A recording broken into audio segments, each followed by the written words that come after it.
Olá, você que está nos assistindo, você muito bem-vindo, você muito bem-vinda a participar desse programa que nós transmitimos pelo canal do YouTube, o canal oficial da Igreja Cristã Maranata, também pelo canal Sky Livre 85, o canal 126 da Embratel. Esse programa nós tratamos de informações importantes para a sua saúde, para a saúde da sua família. E nós sempre aqui entrevistamos profissionais da área de saúde. Hoje, em especial, nós estamos aqui com o Dr. Hélio Cirino, que é um nefrologista, um médico nefrologista, e vai nos falar sobre essa área que não é uma área muito conhecida, muito conversada pelas pessoas. Mas antes eu queria te fazer um pedido. Se você ainda não é registrado nesse canal, se inscreva nele, curta esse canal e compartilhe. Por que isso é importante? Você fazendo isso, você vai estar contribuindo para que o YouTube entenda que as informações transmitidas nesse programa elas são úteis e serão, portanto, disponibilizados para o maior número de pessoas interessadas. Mais uma vez, obrigado pela sua presença, ela é muito importante, a sua audiência para nós. Nós estamos aqui hoje com o Dr. Hélio Cirino. Dr. Hélio Cirino, primeiro eu queria agradecer a presença do senhor aqui, a satisfação de tê-lo aqui conosco. O senhor é muito ainda jovem, eu vou tratar de você, sim. Perfeito? E ter aceitado o convite de estar aqui na programação. Sim. Seja muito bem-vindo ao programa Viver com Saúde. Sim, eu que agradeço o convite, agradeço a todos também pela presença aqui, né? É muito importante a gente tratar de temas, né, como a saúde, que o nosso corpo é o templo do Espírito Santo, né? Então, muito importante de cuidar daquilo que Deus nos deu, nos confiou. Perfeitamente. Doutor Hélio, algumas perguntas que normalmente, e eu acho que assim é interessante, é curioso para as pessoas, né? Mas a pergunta é, por que o nome nefrologia? Sim. O nome nefrologia é um nome que confunde até muito as pessoas, né? Porque é um nome que as pessoas não associam ao rim, né? Mas o néfron, ele é a unidade funcional do rim, é como se fosse o filtro do rim. Por isso que vem o nome nefrologia. Ele é derivado dessa partezinha do rim que é o filtro, que se chama néfron. Interessante. Qual a origem desse nome? Então, eu não sei exatamente qual que é a origem em relação à etimologia dele, se é grega, do latim, a gente pode pesquisar depois.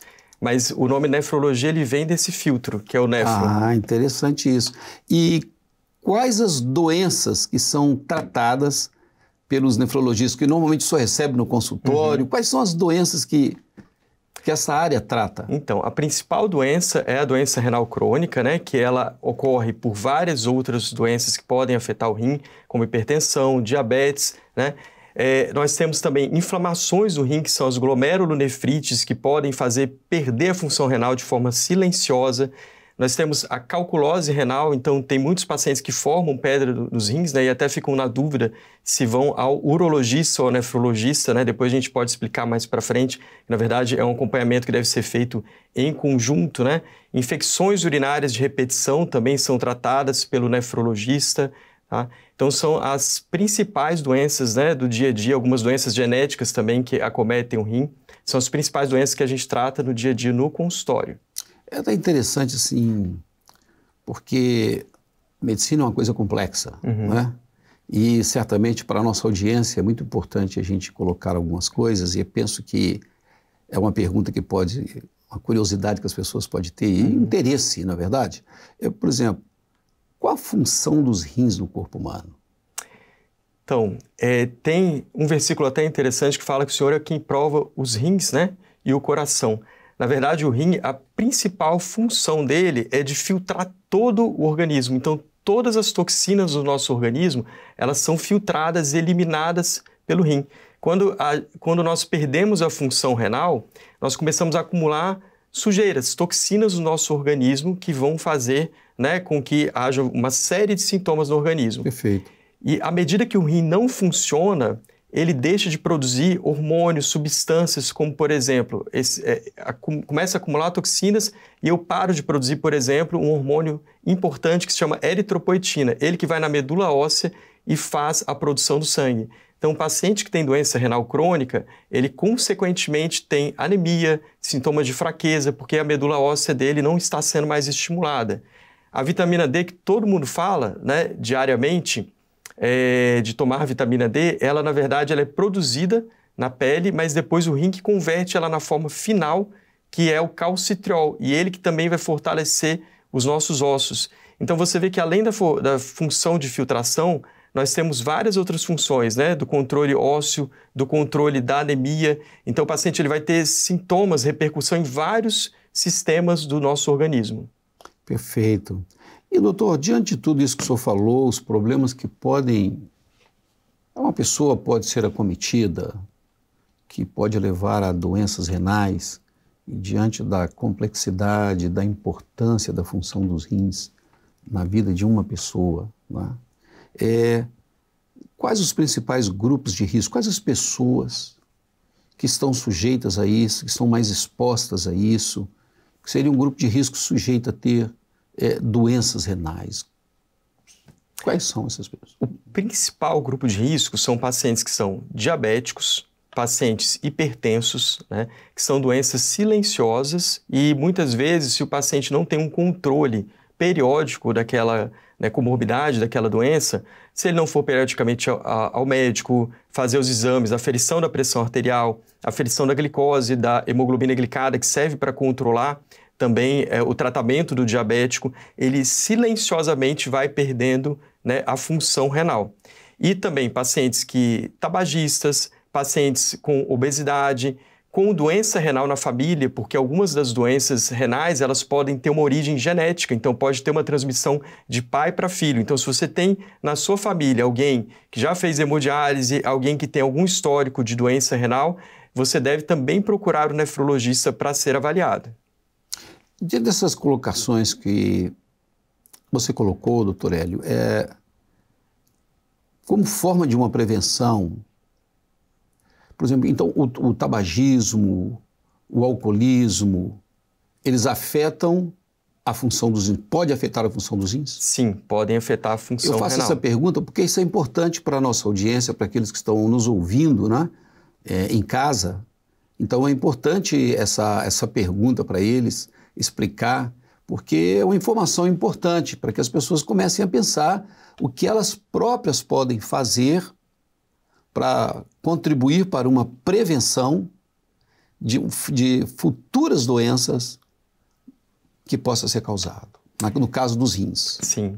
Primeira coisa é que a doença renal é uma doença assintomática, tá?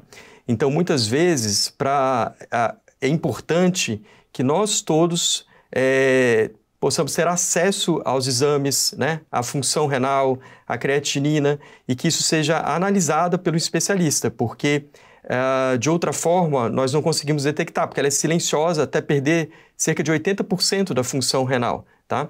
Principalmente os grupos de risco, mas como nós temos doenças também, né, que são as glomerulonefrites, que às vezes pode dar uma perda de sangue, por exemplo, microscópica na urina, assintomática. Então, se eu nunca fiz um exame de urina, eu não vou saber se eu tenho ou não esse tipo de nefrite, por exemplo.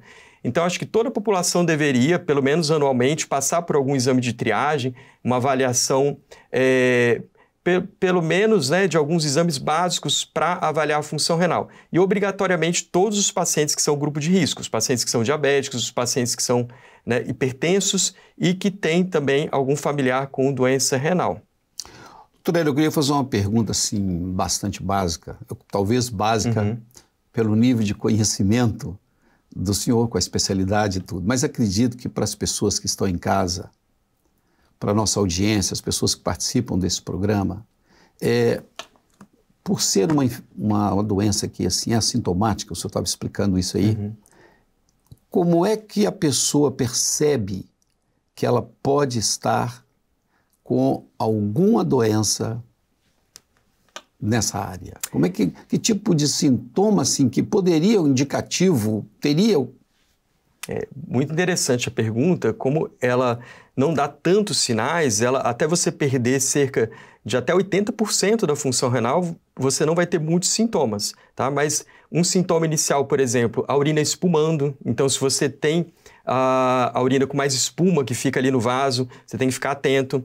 A presença de sangue na urina tem que chamar a atenção. Muitas vezes ela pode ser microscópica, então você não vai ver, mas em alguns casos pode ser também visível ao olho nu, tá? A presença também de hipertensão arterial. A hipertensão pode ser tanto causa da doença renal, né, como pode ser consequência da doença renal. Então, um paciente que não era hipertenso previamente, teve doença renal e desenvolveu a hipertensão depois. Ou um paciente que era hipertenso durante anos e foi lesando o rim. Então, os pacientes hipertensos, eles têm que ser também triados, né, para uma avaliação da função renal.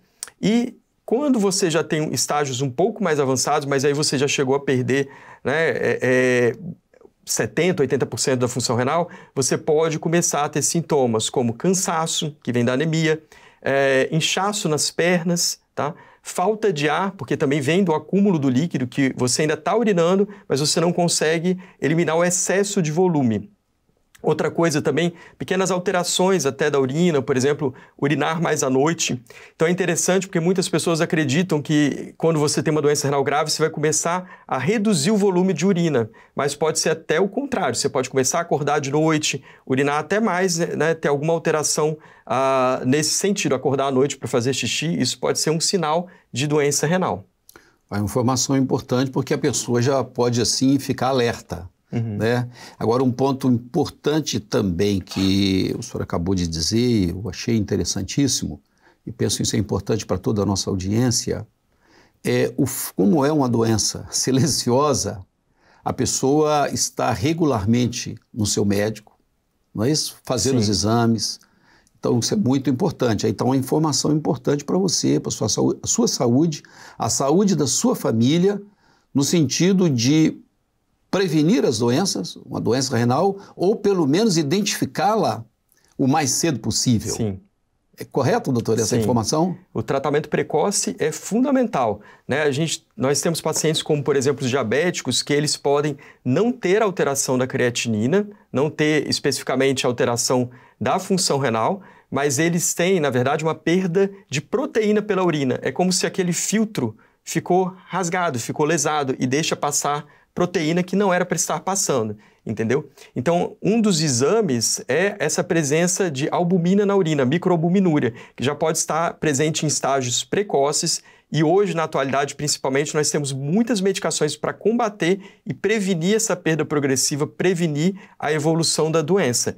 Então, todos os pacientes, eu acho que toda a população, mas principalmente os grupos de risco que nós citamos, diabéticos, hipertensos, devem anualmente, pelo menos, ter uma visita a um médico especialista em doenças renais. Olha, então, eu faria uma seguinte pergunta, né?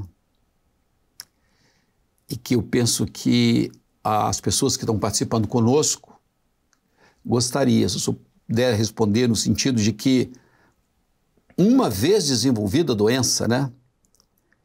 Existe algum medicamento, dieta, que o paciente possa fazer para tratar, uma vez desenvolvida? Sim, existe. A dieta é um grande pilar no tratamento da doença renal, né? E eu falo que no rim a gente trabalha com sobrecarga. Eu explico isso muito para os pacientes. Imagina que você tinha uma fábrica, uma empresa com 100 funcionários, foram demitidos, né, 70 funcionários, você ficou só com 30. Esses 30 vão ficar cansados com o tempo, vão ficar sobrecarregados. E aí um vai pedir atestado, o outro vai ficar doente, não vai poder comparecer no trabalho. Então, quem ficou ali no rim, você lesou ali 70%. Os 30% que ficaram vão ficar cansados. Então, muitas das coisas que o rim filtra, como, por exemplo, proteína, o excesso de sódio na dieta, o excesso de carnes na dieta, né, o diabetes descompensado, uma pressão arterial mais alta, descompensada também, vão sobrecarregar mais ainda esses funcionários ali, que são os néfrons, que ficaram. Tá?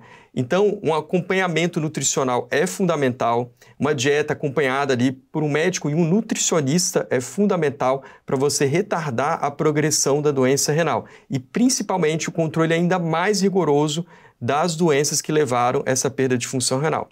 E, na atualidade, nós temos algumas medicações que são inovadoras, que estão recentes aí no mercado, que elas reduzem também essa progressão e reduzem essa sobrecarga ali nos rins. Olha, muito importante isso aí, essa atenção, né?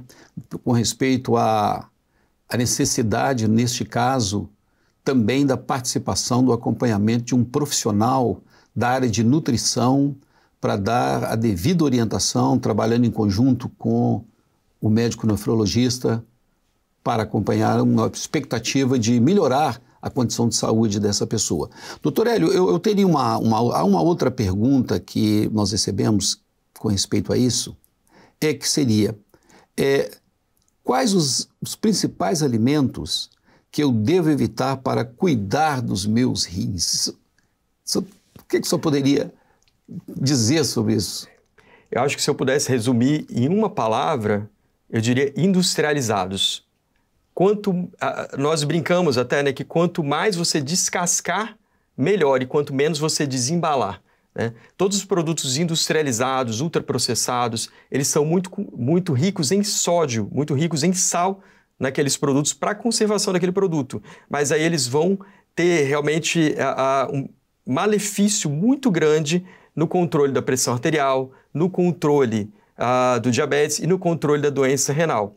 Então, uma dieta mais rica em frutas, em verduras, em alimentos mais naturais e com menos sal ali na hora de temperar, né, vai ter um benefício muito grande para o paciente. Eu brinco com os pacientes também que muitas vezes nós damos um medicamento, por exemplo, para tirar o açúcar do sangue, para controlar o diabetes. E o paciente vai lá e come açúcar, come doce, come um monte de coisa que não pode.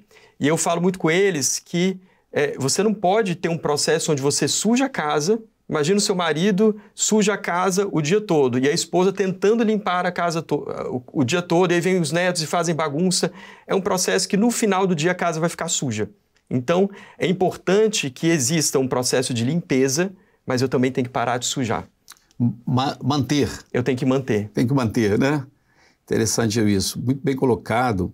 Mas também há uma curiosidade que as pessoas têm o seguinte: água, né? Quanto eu devo beber de água para ser bem... Beber muita água prejudica os rins? Beber pouca água? Qual é esse conceito de quantidade de água uma pessoa beber para ele ajudar os rins? Nós falamos que principalmente para quem forma pedra nos rins, para quem tem infecção urinária de repetição, a pessoa tem que ter um volume urinário de pelo menos 2 litros por dia, 2,5 litros. E aí a quantidade de água vai variar muito dependendo até da sua profissão, do seu dia a dia, do clima onde você mora, se você mora num país tropical, numa cidade que é muito quente, por exemplo. Então, por exemplo, eu tinha um paciente que formava pedra, calculose renal de repetição, e ele trabalhava no forno de uma grande empresa aqui do estado. Então ele suava bastante, tinha que beber mais do que 2 litros, não só 2 litros que geralmente a gente costuma orientar para formar esse volume urinário adequado. E a água é benéfica para a saúde renal, principalmente para quem não tem problema renal. Quando a pessoa tem problemas renais já mais avançados, a água deixa de ser benéfica porque o paciente está com uma filtração baixa. Então, por exemplo, um paciente que tem 10% de filtração, se eu der muita água para ele, ele não vai conseguir eliminar o excesso e ele vai passar a sentir falta de ar. Então, a água vai variar conforme, né? Se o paciente tem um rim saudável, vamos beber muita água. Se ele já tem um rim que está um pouco mais doente, principalmente em fases mais avançadas, aí tem que existir uma orientação ali para restrição.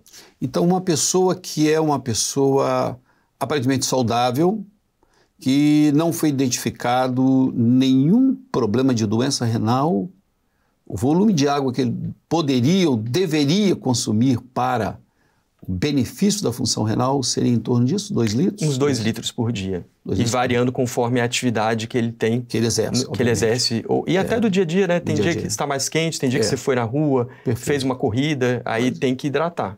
Em termos normais, seria isso. Seria isso. É uma informação boa, porque é sempre uma dúvida essa pergunta. Se eu beber muita água, eu beneficio os meus rins ou eu prejudico? Então, tudo tem que ter um equilíbrio, né? Uhum. Tem que ter uma dosagem que seja adequada, né? A vida, o segredo é o equilíbrio, né? A vida é o segredo. Muito bom isso. Doutor, nosso tempo lá vai se esgotando, né? E há muita coisa que seria necessário perguntar. Mas eu vou fazer aqui uma última pergunta e nós podemos depois ter um outro programa que Com nós certeza, será um podemos prazer. dar continuidade, né? Porque eu penso que é muito importante para aquele que está participando conosco nesse canal, que está ouvindo, para ele buscar exatamente isso, que é um viver com saúde. Que esse é o objetivo desse programa, transmitir informações que as pessoas, não importa onde elas estão, o que fazem da vida.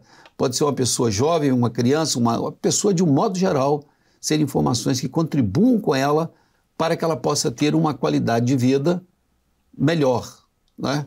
Pois bem, mas eu gostaria de fazer uma pergunta que está aqui, que se eu perder totalmente a função renal, como poderia fazer? Existe alguma forma de substituir os meus rins? Quais são as formas de terapia renal substitutiva? Eu acho essa pergunta bastante complexa, em função do tempo, mas nesse último minuto, o que o senhor poderia dizer sobre isso? Existem basicamente 3 métodos principais de substituição. A pergunta eu faço porque as pessoas que estão nos ouvindo aqui, pode ser exatamente, às vezes, uma pessoa que está nessa fase, que ele está tratando de uma doença renal, está com uma complicação renal séria e que essa informação certamente poderá ajudá-lo, tranquilizá-lo e até mesmo a família. Sim, com certeza. Primeiro, em relação a tranquilizar os pacientes, hoje em dia os métodos dialíticos são muito avançados, então a sobrevida do paciente, a qualidade de vida a gente consegue garantir de uma forma muito melhor. E a forma de substituir, existem basicamente 3 formas principais. Uma é a hemodiálise, que as pessoas ouvem mais e até às vezes tem um pouquinho de receio, né? Mas é basicamente filtrar o sangue, ele passa por fora do seu corpo por um filtro, um rim externo, que é uma máquina. Existe um tipo de diálise que se chama peritoneal, uma diálise que você consegue fazer em casa, no conforto da sua casa, não mexe com sangue, então você pode ter, não passa mal, não tem nenhuma complicação. E outro método é o transplante renal, que acho que é um dos melhores, principalmente se você tiver um doador em vida, um parente, um familiar, um irmão, ele pode doar um dos rins e viver bem depois, né? E ele vai ficar com um rim, você vai ficar com o seu rim e os dois vão cumprir bem a função ali de filtração dos 2 pacientes, tanto quem doou quanto quem recebeu. Doutor Hélio, um prazer enorme tê-lo aqui conosco. Prazer foi meu. O senhor gostaria de fazer, o senhor tem um minuto para fazer uma consideração final sobre esse assunto e sobre esse tema, aquilo que o senhor gostaria de dizer, encerrando esse programa para a nossa audiência. Eu gostaria de agradecer primeiro, né, a oportunidade de estar aqui e dizer, né, como eu falei, o nosso corpo ele é templo do Espírito Santo, então não tem como nós não cuidarmos daquilo que Deus nos deu, daquilo que Deus nos confiou. Até mesmo para estarmos ativos na obra, na presença dEle, nós temos que ter saúde também. Perfeito. Isso é importante. Então, e eu acho que o segredo é muito o equilíbrio, né? Você cuidar bem da alimentação, cuidar bem da sua dieta, se tratar, evitar os excessos para ter uma vida saudável. Muito bom, gostei dessa colocação, né? Nós vamos cuidar bem do nosso corpo porque ele é o templo do Espírito Santo, então nós temos que ter uma responsabilidade de estar bem para servir. Sim. Né? Muito bom. Olha, lamentamos, mas estamos chegando ao final do programa, o nosso tempo aqui já se esgotou. E nós queremos, nesse final, agradecer a você que tem participado conosco. Esse programa tem ido ao ar todas as terças-feiras. Você poderá estar acompanhando os programas e será sempre uma alegria, uma satisfação tê-lo conosco em cada um desses programas. O objetivo é este, é transmitir, compartilhar informações importantes para a saúde da população de um modo geral. É viver com saúde. Nós esperamos você no próximo programa, que nós vamos estar também realizando, e continue conosco no canal da ICM no YouTube, o canal Sky Livre 85 e o canal 126 da Embratel. Participe conosco. Não deixe de se inscrever se você ainda não é inscrito. Dê o seu like, faça o seu comentário, curta e compartilhe. Afinal, todos nós merecemos um viver com saúde. Te espero no próximo. Até lá!